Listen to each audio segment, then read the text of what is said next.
할렐루야.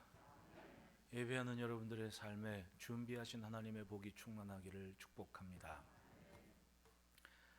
요즘 힘겹고 또 좋은 얘기가 좀 잘 없는 그런 시대가 되고 말았습니다. 어제 친구 목사님이 용산을 갔다고 사진을 이렇게 딱 찍어서 보내왔어요. 예전에 우리도 저 뒤에 장비나 컴퓨터 필요한 거 준비할 때 용산 종종 나갔었거든요. 그런데 사진을 보니까 토요일 오후인데 점포들이 한 3분의 2가 문이 닫혀 있었습니다. 빈 점포가 돼버렸어요. 물건을 다 빼버렸습니다. 야, 용산이 이렇게 돼버렸구나. 용산이 이렇게 돼버렸구나. 깜짝 놀랐습니다. 경기가 어렵다. 요즘 자기 그 사업하시는 분들이 얼마나 또 힘겨운 때를 지납니까? 참, 근데 이게 가만히 보니 어제 번창했다고 오늘 그러하리라는 보장이 없는 모습이 여실히 오늘 보이는 겁니다. 이제는 자영업 하시는 분들이나 대기업이나 먹거리를 고민하는 그런 시대가 되고 말았습니다. 이건 단순히 코비드 19이라는 이 시대적인 이 감염병의 문제만이 아닙니다. 상황이 점점 그렇게 되어 가고 있습니다. 미래에 대한 고민은 예나 지금이나 시대를 사는 어른들이 또 이 기성세대들이 항상 하는 문제 아닙니까? 얼마 전에 영국의 유명한 배우 한 분이 작고했습니다. 여러분 007 아십니까? 션 코네리. 또 영화를 또 안 보시니까 또 이건 말이 또 안 통하려고. 저는 그 배우 연기를 참 좋아했거든요. 근데 그분이 1대 007이었습니다. 그 영화를 아무리 안 본다 해도 007은 알 거 아니에요. 007. 그 영화를 왜 사람들이 좋아했냐면요, 그때 당시에 현재에서 앞으로 이루어질 이 산업이나 미래 사회에 대한 아이템들이 그 영화에서 나와요. 그러니까 그 영화에서 반도체에 대한 얘기가 나왔다. 그러면 정말로 5년 10년 후에 반도체는 엄청난 호황의 시대가 되어버리는 겁니다. 그러니까 그 영화를 가만히 보면 10년 후 20년 후에 이 세계 산업의 판도가 어떻게 흘러가느냐를 볼 수 있는 그런 아이템들이 막 나왔어요. 그 영화에서는 이미 1990년대 초반에 하늘을 나는 자동차, 물속에 가는 자동차 나왔거든요. 그런데 지금 2020년, 2019 이럴 때 이미 그게 나오고 헬리콥터 나오죠. 혼자서 윙슈트 같은 거 입고 하늘을 딱 날아가요. 막 성을 올라갔다 오고. 그거 1980년대에 나왔던 거거든요. 근데 실제로 그게 막 이루어져요. 이런 관심 때문에 그 007이라는 영화가 19편, 20편 막 나오고 그런 관심을 갖는 겁니다. 그리고 그 영화가 이제 1990년대 후반에 들면서 점점 아이템들이 미래 사회의 무슨 그런 아이템이 아니라 이제는 자원에 대한 관점으로 바뀌게 되죠. 2000년도에 나온 영화를 보면 언론, 그러니까 이 스펙트라는 악한 존재가 언론을 장악을 해서 있지도 않은 일들을 막 퍼뜨리면서 세계에 대해 전쟁 분위기를 막 몰아가고 그렇게 자기 사업을 확장해가는 얘기가 나와요. 그리고 그 다음 편에는 어떤 얘기가 나오면 물이 또 자원이 돼서 이게 무게가 되는 겁니다. 악한 세력이 물을 딱 자원을 가지고 나가서 그것을 자기 원하는 대로 사용을 하는 거예요. 그러니까 사람들은 물을 공급받기 위해서 악한 사람만 지배를 받을 수가 없는 시대가 오고야만은 자원에 대한 문제로 이제 가게 되죠.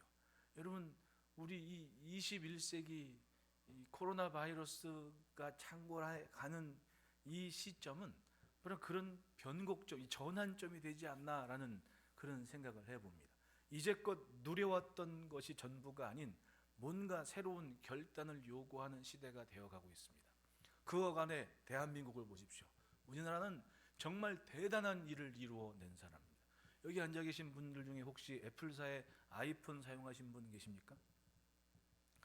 우리나라 삼성 이 갤럭시 시리즈 휴대폰이 대부분 쓰는데 중국이나 베트남 이런 데 가서 아이폰 딱 들고 있잖아요. 그러면 오토바이가 사가서 그거 싹 들고 가버려요.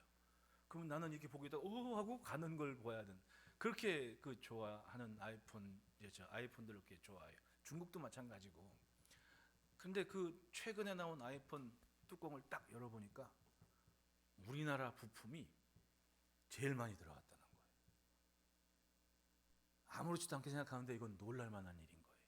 이 작은 나라에서 자원도 없는데 기술력 하나로 세계의 그 모든 그런 경제력의 혜택을 받고 있는 나라가 우리나라입니다. 굉장한 일을 이루어냈습니다.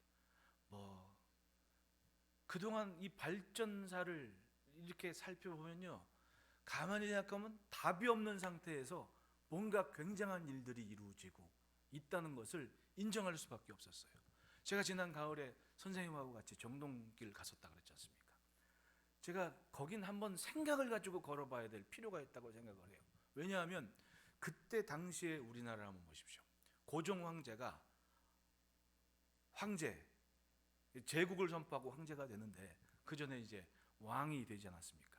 나이가 너무 어려서 10살에 자기 아버지 흥선대원국에 섭정을 했단 말입니다. 10년 동안. 근데 섭정을 하는 동안 이 고종은 정말 착한 아들이어서 아버지가 시킨 대로 잘했고 나라를 주락펴락하는 게 흥선대원군이었습니다. 세국 정책을 펴가면서 이제 그때 당시 중국은 어떻게 됩니까? 문호가 개방되고 프랑스, 영국 막 중국 땅을 하면서 황제건 뭐건 이제 그 거대한 땅덩어리가 흔들리기 시작하는 겁니다. 그리고 고종은 10대를 넘어서 20대가 딱 되는 거예요. 대신들을 보냅니다. 자기의 아주 친한 믿을 만한 신뢰할 만한 신하를 중국 땅 와서 좀 살피고 오라고 갔다 와서 얘기하는데 질문을 하는 겁니다. 사료에 나와요.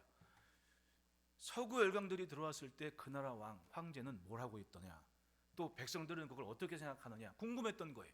막 묻습니다.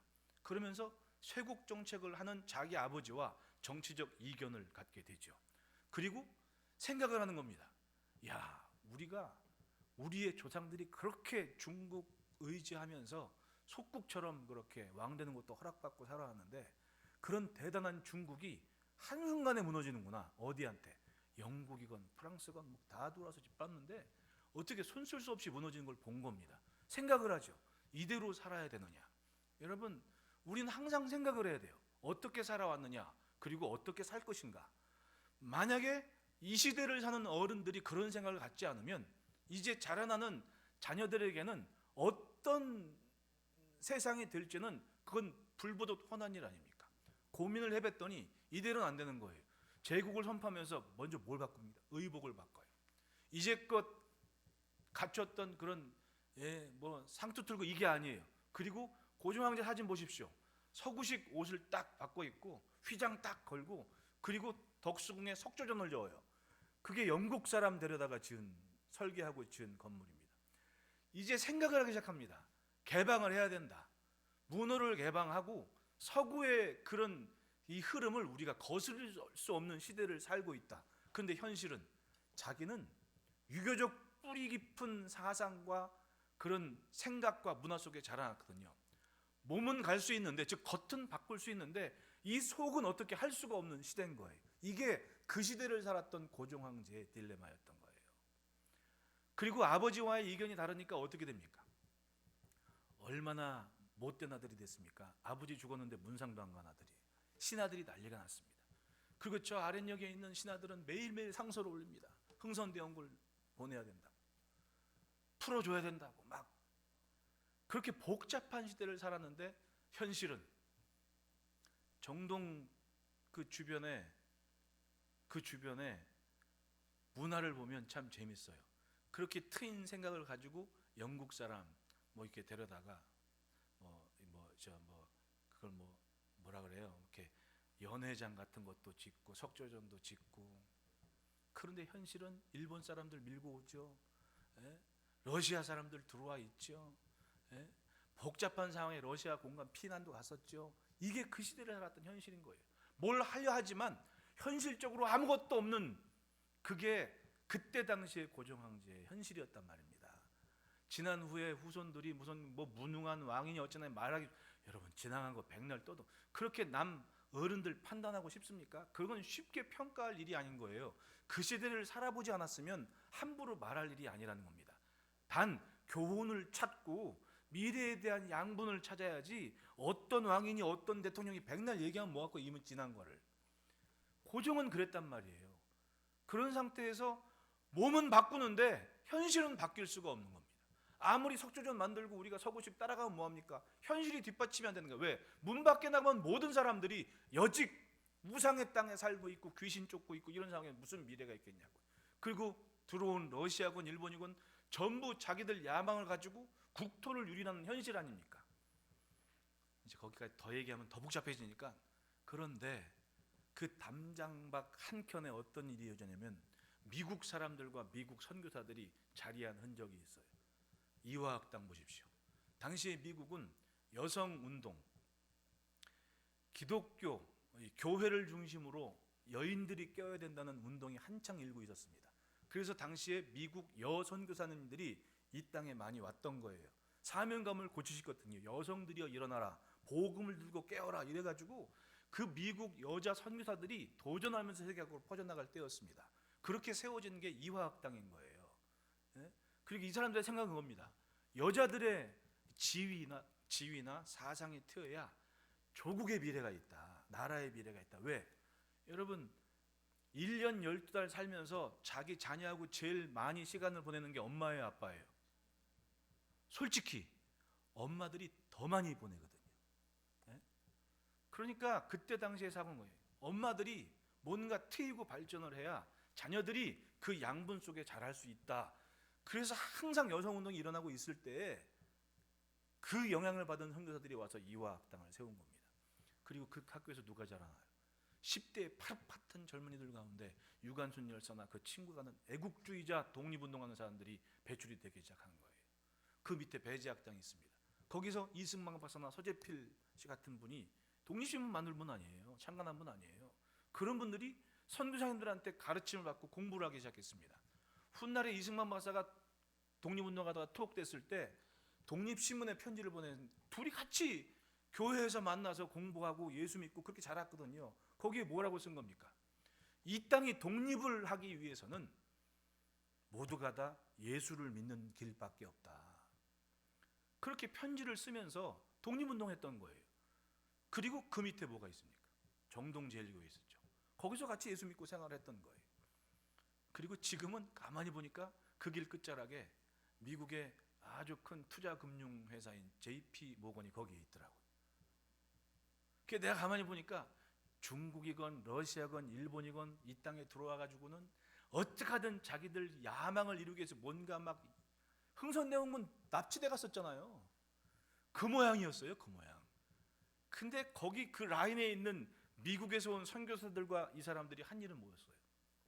젊은이들 가르치고 예수 믿게 하고 미래의 희망을 품게 했습니다. 그 어간에 그 정치적인 복잡한 일들이 딱 잠재워지는 시간, 나라는 주권을 빼앗기는 상태가 된 상태로 36년이 지나가는데, 그러면 그 시점에 10대들, 즉 복음의 영향력을 이 미국 선교사들, 여타한 선교사들의 가르침을 받은 이들이 10대에서 40세가 됐을 때 이 나라가 독립을 했다는 거예요. 이걸 우연이라고 얘기하겠습니까? 그리고 대한민국이 시작되는 일이 이루어지게 된 거예요. 그게 그 시대의 교회와 복음의 위상이었던 거예요. 이것이 크리스찬으로 가져야 될 역사의식이라고 저는 생각을 해요. 목사이기 때문에 이런 얘기 하는지 모르겠습니다. 하지만 교회가 시대의 크리스찬들이 가져야 될 역사의식이어야 된다고 저는 그렇게 생각을 합니다. 그래서 복음과 교회의 위상이 그렇게 정치적으로 외교적으로 복잡한 상황에서 진정한 이 땅의 미래와 생명을 향한 물꼬를 터준 역할을 했다는 거예요. 그게 바로 정동길을 걸으면서 생각해내는 겁니다. 생각이 드는 거예요. 예전에도 전도사 어릴 적에, 지금 뭐 청년들이지만 중학교 애들 데리고 제가 덕수궁도 갔어요. 근데 그때는 왜 이런 생각을 하지를 못했는지, 15년 전인데 그때는 왜 그 생각을 하지 못했는지 모르겠지만은, 그러니까 사람이 좀 나이가 들어야 철이 드나 봐요. 좀 안목이 좀 바뀌고 보는 게 좀 넓어진다고 제 개인적으로는 생각을 해요. 여러분 저보기에 그렇지 않습니까? 10년 전에 저와 지금의 저하고 똑같으면 안 될 거 아니냐고요. 나도 좀 발전을 해야지. 예? 그런 생각을 하게 되는 거예요. 그게 그 정동길을 걸으면서 생각했던 모습이었던 겁니다.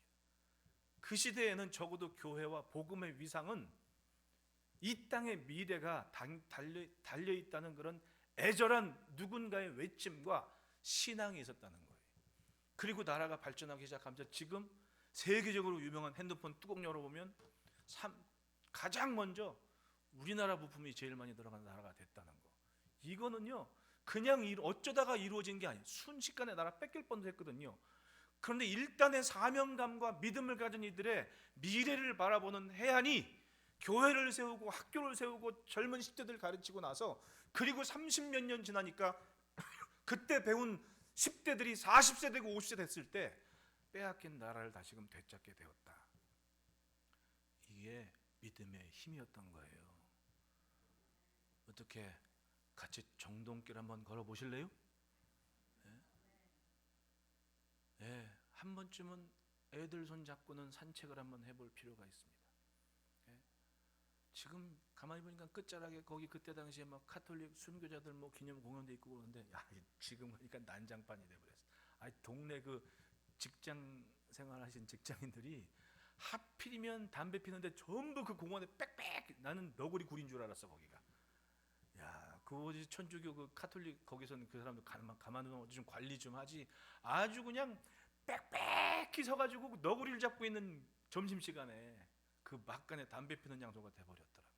하여튼 이런저런 생각을 많이 하게 되는 그런 길이었어요. 보십시오, 여러분. 이제까지 잘 살아왔다고 앞으로 잘 살 것이라는 보장은 없습니다.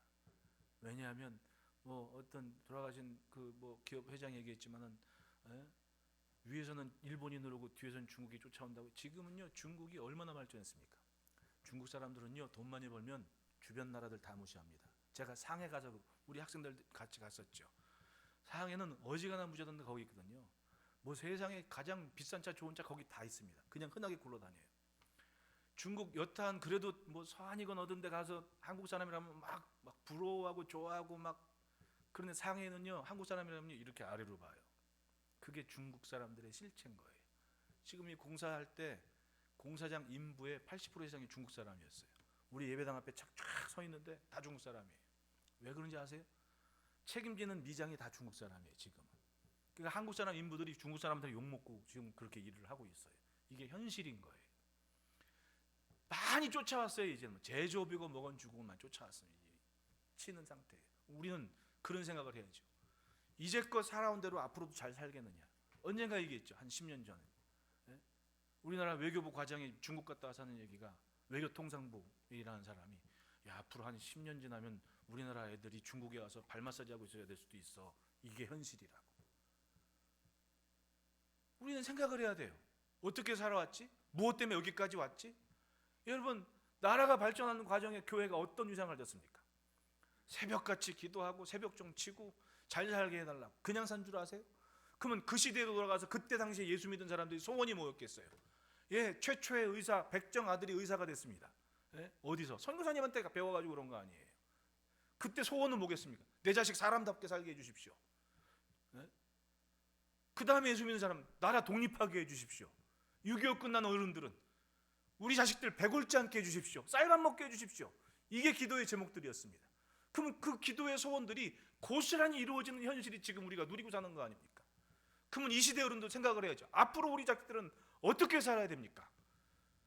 그런데 코로나 바이러스가 난리치고 감염병 걸리니까 이제껏 좋아 보였던 거, 잘 살아왔던 게 한순간에 물거품이 되고 먹고 살만 하는데 다 문 닫게 되는 현실이 되어버렸지 않습니까?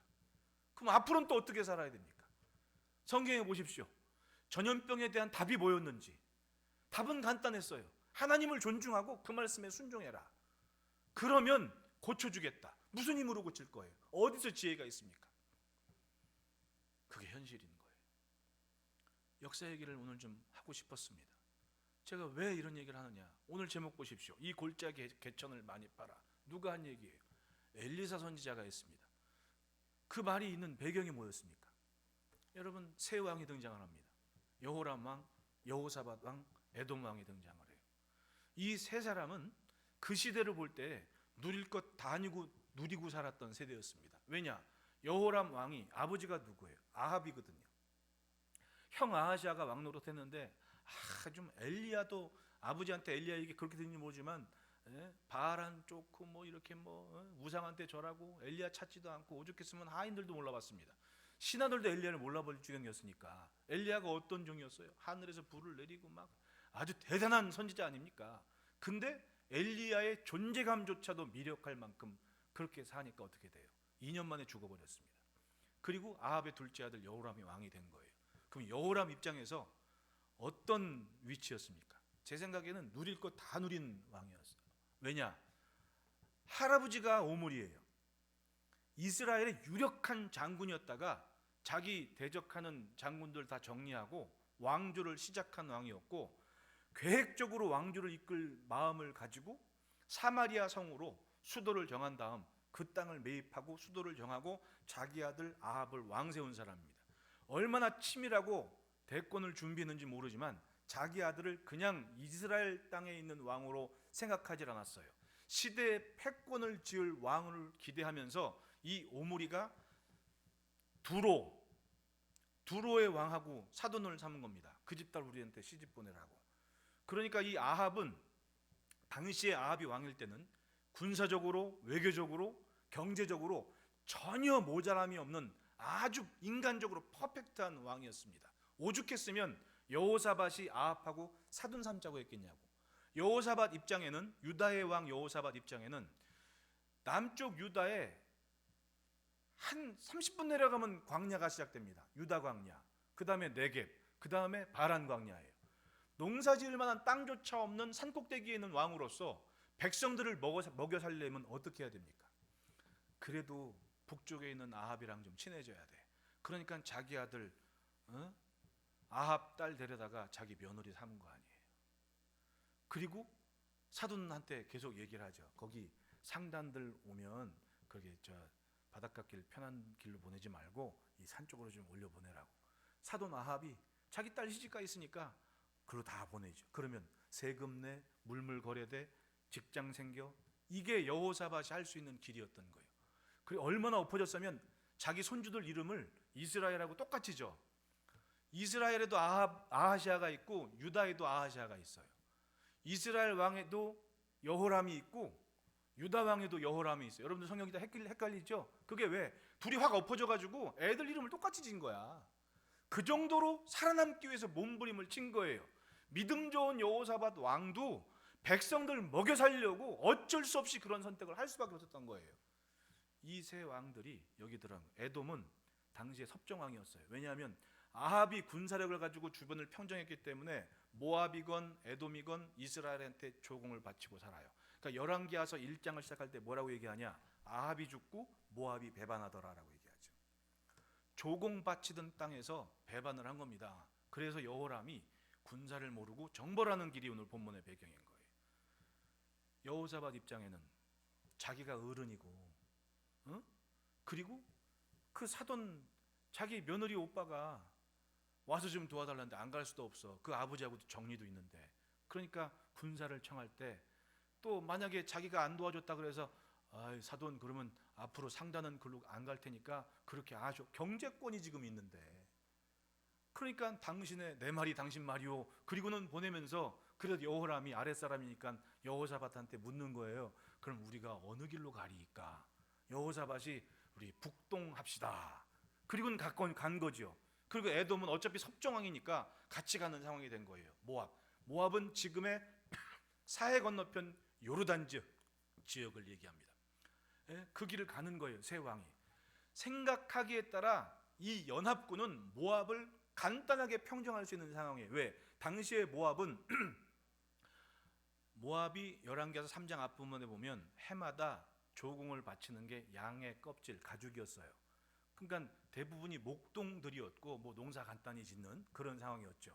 이 세 나라가 연합해서 가는데 그 힘을 어떻게 버팁니까? 여호람은 간단히 생각했던 거예요. 이 정도면 뭐 거의 당시의 군사력의 1위는 이스라엘이었습니다. 근동 지역에 아수르도 함부로 하지 못할 만큼의 막강한 군사력을 가지고 있었던 왕이 아합 왕이었고, 그걸 고스란히 불과 2년 만에 여호람이 물려받은 거예요. 대단하죠. 그러니까 군사를 가는데 이건 이긴 전쟁이야 이미. 그런데 웬걸요? 일주일을 갔는데 뭐가 없어요. 물이 없는 상황. 이게 바로 이 본문의 상황이었던 거예요. 물이 없는 상황. 모압 광야는요 가도 광야인 거예요. 사진 한번 보여줄까요? 모압 평야를 보면 어떤 모양이냐면, 보십시오. 이게 이제 요르단 남쪽에서 북쪽으로 올라가는, 즉 남쪽은 에돔 땅이었고 북쪽은 모압 땅인데, 저는 이제 이스라엘 쪽으로 넘어온 게 아니라 남쪽 에돔 땅에서 모압 지경으로 올라가면서 찍은 사진이에요. 보십시오. 저게 모압 평지예요. 돌뿐이 없습니다. 아무것도 없는 상태인 거예요. 예? 그리고 농사지을 땅도 별로 없는 골짜기나 마른 땅들이 이렇게 펼쳐지고 있습니다. 이러고 일주일 갔다고 한번 생각해 보십시오. 물이 없어. 말이건 군사건 다 죽게 된 상황이 됐던 거예요. 어떡합니까? 그때 신하 중 하나가 얘기해요. 이곳에 하나님의 사람이 있습니다. 그리고 등장한 게 엘리사인 거예요. 엘리사가 옵니다. 뜬금없이 이 골짜기에 개천을 많이 팔아. 뭘 보고 지금 개천을 파요? 여기서 이 왕과 군사는 선택을 해야 돼요. 앞으로 이제껏 살아온 경험대로 살 것이냐, 아니면 완전히 두 손 들고 지금 하나님의 종이 하는 말씀에 순종을 해야 되느냐. 이게 이 골짜기의 개천을 많이 파라는 엘리사 선지자의 외침의 의미인 거예요. 이제껏 조상들이 해온 것 때문에 잘 살아왔습니다. 아버지가 물려준 것도 대단히 많아요. 여러분, 가령 지금 우리나라 대기업 S기업 한번 보십시오. 할아버지가 시작해서 아버지가 대단히 키워놨고, 아들이 지금 이제 아버지 죽고 넘버원이 됐습니다. 이게 딱 이 여호람 상황인 거예요.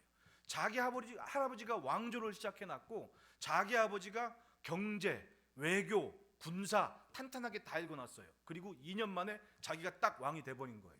만만하게 봤습니다. 누렸던 거 다 누릴 수 있을 줄 알았습니다. 그리고 전쟁터에 나가는 거예요. 웬걸요? 일주일 만에 환상이 깨집니다. 이래서 죽는구나. 뭐가 없어서? 물이 없어서. 완벽하게 모든 게 조성됐다고 해서 살아온 대로 앞으로도 잘 살리라는 보장이 없는 거예요. 왜? 물이 없으면 그냥 죽는 거지. 여호사밧 입장에서 보십시오. 여호사밧은요, 굉장히 믿음 좋은 왕이었습니다. 믿음이 좋기 때문에 하나님도 오죽했으면 엘리사 선지자한테 여호사밧 아니었으면 내가 아무 말도 안 할 거야, 이 정도까지 얘기했겠냐고. 따라합시다. 믿음 좋다고 자만하지 말자. 여호사밧은 그 믿음이 정말 좋았다면 끊을 걸 끊어야 돼. 조금이라도 그 인간적인 생각과 타협을 하지 말았어야 돼. 어떻게 아들을 아합한테 장가를 들여서 그 아들이 우상을 가지고, 며느리가 우상을 가지고 이스라엘, 결국은 그것 때문에 왕자들이 다 죽는 일이 나중에 발생하지 않습니까? 뭐 때문에 그런 거예요? 믿음이 좋다고. 근데 살면서 그렇게 얘기했던 거지. 믿음은 믿음이고 현실은 현실인 거야.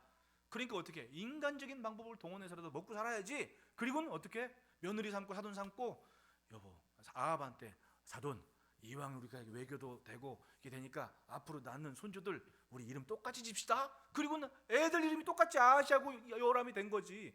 뭐예요? 믿음 좋다고 했는데 결국은 어떻게? 끊을 걸 끊어야 되는데 끊지 못하고 끌려가다시피 한 거야. 뭐 때문에? 먹고 살려고. 참 불쌍하지요. 먹고는 살아야 될 거 아닙니까? 그게 뭐라고 얘기를 해? 그런데 어떻게 돼요? 번번이 먹고 살자고 선택한 그 길이 죽음의 길이 되어버린 거야. 여호사밧에게는. 이게 이 시대를 사는 크리스찬의 현실 아닙니까? 믿음으로 어떻게 좀 살아보고 싶고 지키고 싶은 거예요. 믿음의 자존심은 있어. 그런데 현실은 먹고 살아야 돼.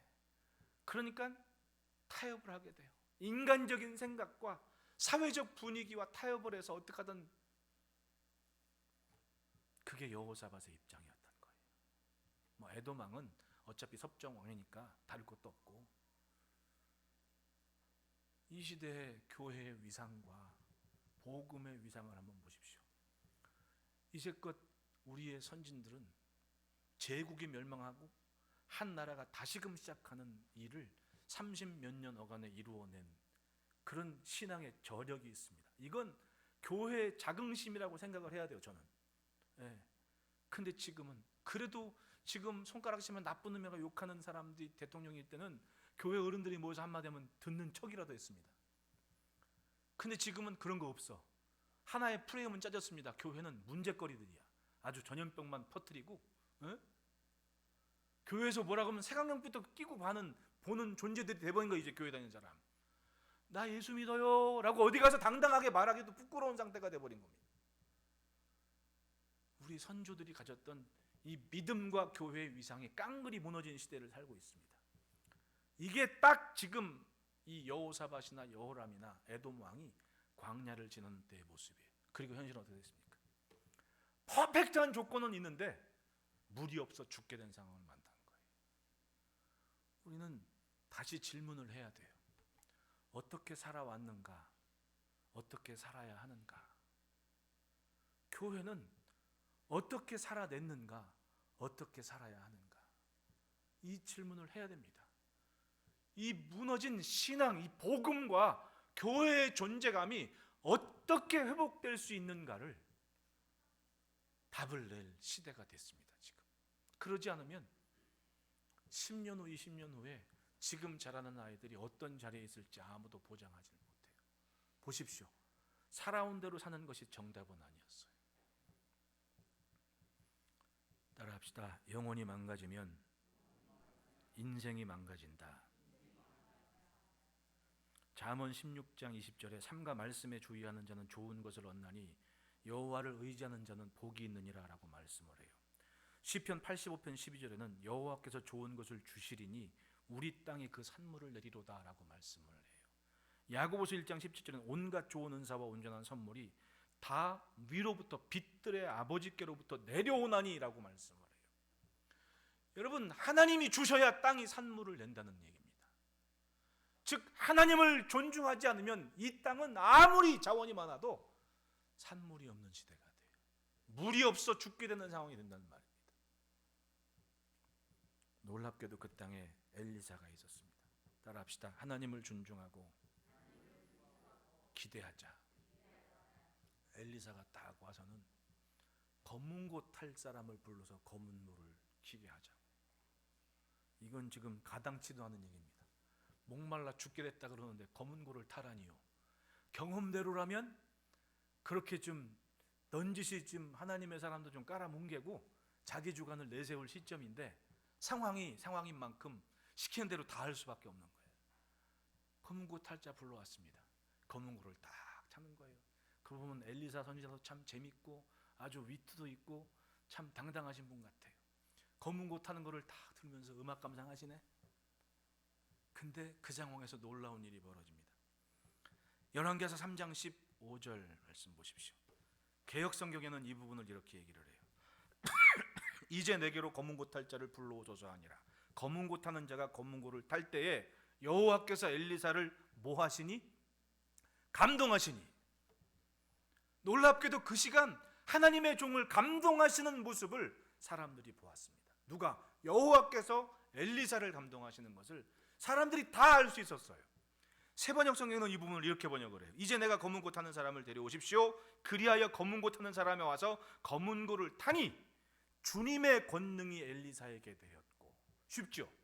주님의 권능이 엘리사에게 내렸고, 지금 물이 없어 죽게 된 새 왕과 군사들이 목말라 애타게 있는데 지금 내 앞에서 검은 고로 음악 감상하고 있는 주의 종이 보이는 겁니다. 그리고 가만히 보고 지켜보고 있는데 시키는 대로 하고 갑자기 주님의 권능이 엘리사에게 임하는 것을 자기들의 눈으로 보게 됩니다.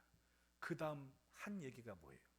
이 골짜기에 개천을 많이 팔아. 골짜기 현실은 어떻다고요? 아까 사진 보여드린 거. 아무것도 없는, 만약 이제까지의 경험대로라면 여호람 왕이 한마디 할 뻔해요. 아니 당신 스승은 기도해서 하늘에 비가 내렸는데 아니 지금 비를 내릴 상황에 지금 음악 감상하게 됐냐고. 골짜기에 개천을 팔아니, 아니 지금 일주일 동안 물도 못 먹어갖고 다 죽게 된 마당에 지금 노동을 시켜야 되겠냐고. 이렇게 할 수 있는 상황이에요? 근데 아무 말 못하고 그냥 시킨 대로 다 해. 왜? 죽게 됐거든 자기들이. 그리고 들린 얘기가 이 골짜기에 개천을 많이 팔아. 순종했어요 안 했어요? 순종했습니다. 골짜기에 개천을 많이 팠습니다. 죽자고 개천을 팠습니다. 그리고 하나님은 그 땅에 물을 주시고 이들을 살려주시는 거예요. 할렐루야. 여러분, 하나님을 높이는 자리에 하나님께서 높이시는 역사가 있는 거예요. 정말 그렇습니다. 이 땅의 교회와 이 땅의 복음은 바로 그런 위상과 존재감을 가지고 조국 독립과 먹고 살 먹거리를 확실하게 보장하는 시대를 열어왔습니다. 이제까지. 그것은 세상이 하나님의 존재감을 알 만한 삶이 있었기 때문에. 여러분들의 삶이 그래서 중요해요. 마주보고 삽시다. 잘 삽시다. 하나님의 말씀을 믿을 수밖에 없는 절박함 속에 하나님은 몰아넣었습니다. 그게 광야였어요. 그리고 이들은 그 안에서 경험을 합니다. 하나님을 높이고 인정하며 죽을 지경이어도 말씀에 순종하는 그 모습을 보았을 때 하나님은 자신들의 뜻을 이루어 주시는데, 따라합시다. 하나를 주실 때 둘을 이루신다. 구한 것은 물이었지만 그 물을 마시는데 주의 종의 말씀을 해요. 이건 하나님께는 작은 일이고 당신들 지금 뭐 때문에 가는 길이었냐? 모압 정벌하는 거 아니냐? 당신들 가서 모압 쑥대밭 만들고 이겨서 돌아올 테니까 걱정하지 마라. 이건 하나님이 하실지라. 할렐루야. 그리고 20절 말씀 보십시오. 아침이 되어 소재 드릴 때 물이 에돔 쪽에부터 흘러나와 그 땅에 가득하였더라. 할렐루야. 잘 사는 줄 알았는데 갑자기 멈출 때 우리는 어떻게 살아왔는가, 어떻게 살아야 하는가에 대한 답을 다시금 붙잡아야 됩니다. 인생의 고통과 어려움은 그것이 전부가 아닙니다. 반드시 하나님께서 하시고 싶은 메시지가 있습니다. 네, 메시지가 있어요. 제가 어젠가 그 포도 농사 짓는 거를 잠깐 다큐멘터리 이렇게 봤는데, 저는 땅이 좋아야 과일이 좋은 줄 알았어요. 그거 한 가지만 알고 있었거든요. 그래서 설교 시간에도 종종 그런 비유했습니다. 좋은 땅이 좋은 열매를 맺는다고. 그거 하나밖에 몰랐으니까. 근데 어제 이후로 생각이 바뀌었어요.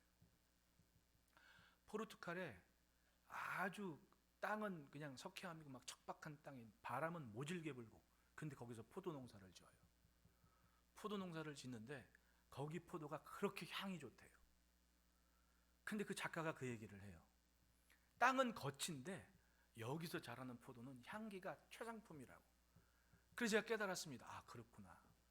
좋은 땅에서 좋은 열매를 맺는 단순한 원리만 이 땅에 있는 게 아니구나.